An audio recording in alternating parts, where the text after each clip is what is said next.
Bonjour à tous. Aujourd'hui, j'aimerais vous parler de danse.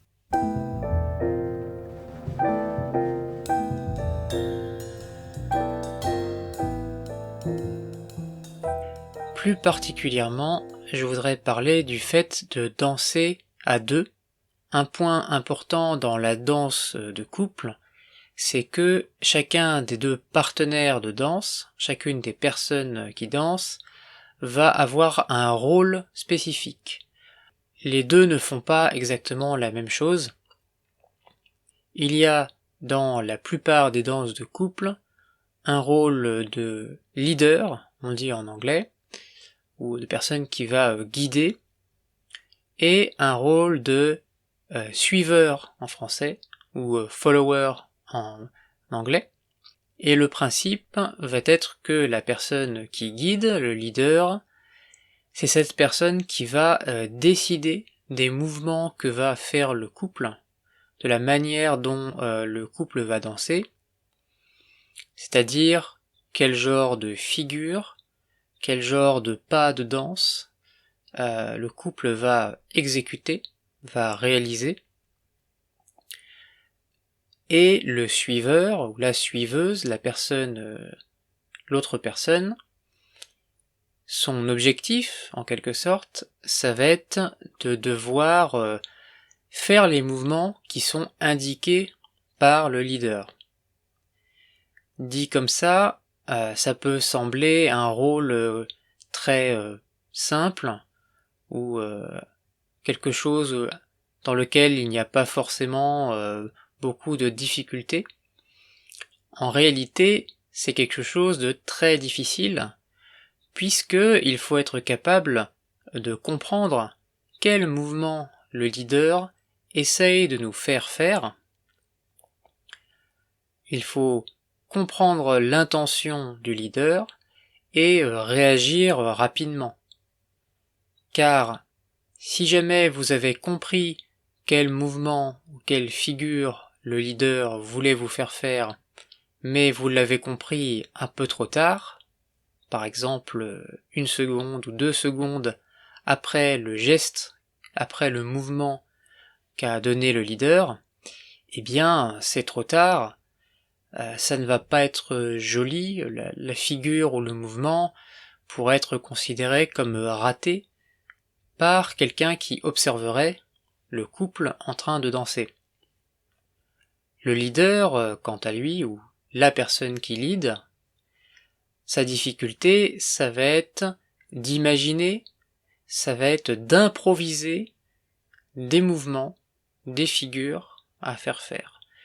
Donc il va falloir constamment, tout le temps, réfléchir à quelle est la prochaine figure, quel est le prochain mouvement que l'on va faire. Et bien sûr, il faut réussir à bien communiquer quelle figure on veut faire avec le ou la partenaire. Ce que je trouve très intéressant avec la danse en couple, c'est qu'il y a une véritable communication entre les deux partenaires. Il y a comme une conversation. Ce n'est pas un monologue où le leader serait la seule personne qui parle, c'est-à-dire la seule personne qui exprime des idées, que sont les mouvements de danse, mais la manière dont la partenaire, le partenaire, celle qui suit, va réagir au mouvement est très importante pour créer l'ensemble de la danse, ce que donne la danse à deux. Ce n'est pas juste le leader qui donne des idées et le suiveur et son partenaire.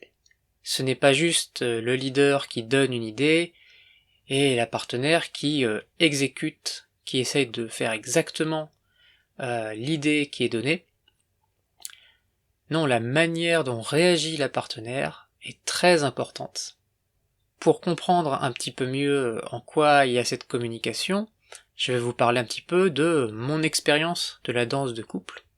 Il y a maintenant pas mal d'années, j'avais commencé à prendre des cours d'une danse qui s'appelle le Lindy Hop. Le Lindy Hop, c'est une danse des années 30 qui se danse sur une musique qui s'appelle le Charleston et qui est une musique de type jazz. J'avais commencé à prendre des cours de Lindy Hop parce que déjà j'aime beaucoup le jazz, mais j'étais très intéressé, j'étais très curieux de tester cette activité. C'était une collègue de bureau qui m'en avait parlé, qui prenait elle aussi des cours de Lindy Hop, et donc je me suis lancé dans cette nouvelle activité. C'était très intéressant de découvrir cette communication entre les deux partenaires de danse. Comme je suis un homme, j'ai donc pris le rôle de leader dans la danse de couple, et ce que j'ai découvert, c'est que suivant mes partenaires, suivant les filles avec qui je dansais, les réactions étaient parfois très différentes. Par exemple, il y a des différences dans la tension. La tension, c'est le fait d'avoir un corps qui est soit très élastique, très mou, très détendu, ou bien au contraire très rigide, très figé. Suivant ce niveau de tension, eh bien il va falloir déjà plus ou moins d'énergie, donner plus ou moins d'énergie à la danseuse pour qu'elle puisse faire les mouvements. Mais si il y a trop peu de tension, le problème va être que vous n'allez pas réussir à indiquer les mouvements que vous souhaitez faire à la partenaire. Si la partenaire est trop molle en quelque sorte, il va être impossible de la guider. Si au contraire elle est extrêmement tendue, il va à la fois y avoir un potentiel en termes d'énergie, c'est-à-dire qu'elle va réagir tout de suite à un mouvement, mais parfois cette réaction est en quelque sorte trop brutale, trop violente, et aussi le niveau de force que vous devez donner dans votre mouvement ne va pas être le même suivant la tension de la partenaire. Vous savez, c'est un petit peu comme en physique, on dit qu'il y a action et toujours une réaction. L'action, c'est le mouvement, la force que donne le leader, et la réaction, c'est la réponse de la danseuse. Ce qui était assez intéressant, que je trouvais assez amusant, c'est qu'avec certaines danseuses, il y avait une sorte d'alchimie, il y avait une sorte d'équilibre, c'est-à-dire qu'il était pour moi très facile de la guider. Je pense qu'elle avait le bon niveau de tension par rapport à la manière dont je guidais, et au contraire, avec d'autres partenaires, eh bien, il m'était vraiment presque impossible d'arriver à leur faire les mouvements que j'avais envie de guider.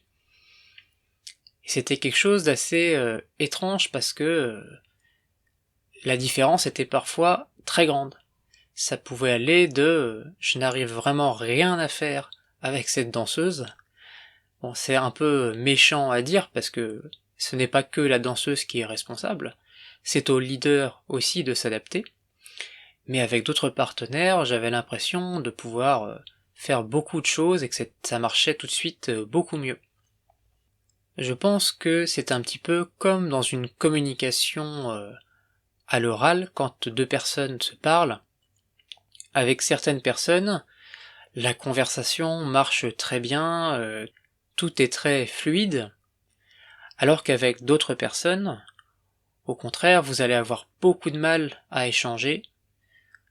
Ça peut être parce que la personne a des opinions, a des idées très différentes des vôtres, et elle n'est pas prête à changer d'avis. C'est ce qu'on appelle en français un dialogue de sourds. Quand deux personnes essayent de se parler, mais en réalité, c'est comme si elles ne s'entendaient pas l'une et l'autre, comme si elles étaient sourdes, tellement elles sont chacune sur leur position, sur leurs opinions personnelles, et refusent d'accepter de changer un petit peu leurs opinions. Il y a vraiment beaucoup de similitudes, beaucoup de ressemblances entre la communication orale et la manière dont les corps communiquent lorsque on danse avec une partenaire ou un partenaire. C'était mon expérience avec la danse. J'espère que ça vous a intéressé. Peut-être ça a changé votre avis sur la danse de couple, si c'était quelque chose qui ne vous intéressait pas particulièrement, peut-être que ça vous a donné envie d'essayer. Pourquoi pas.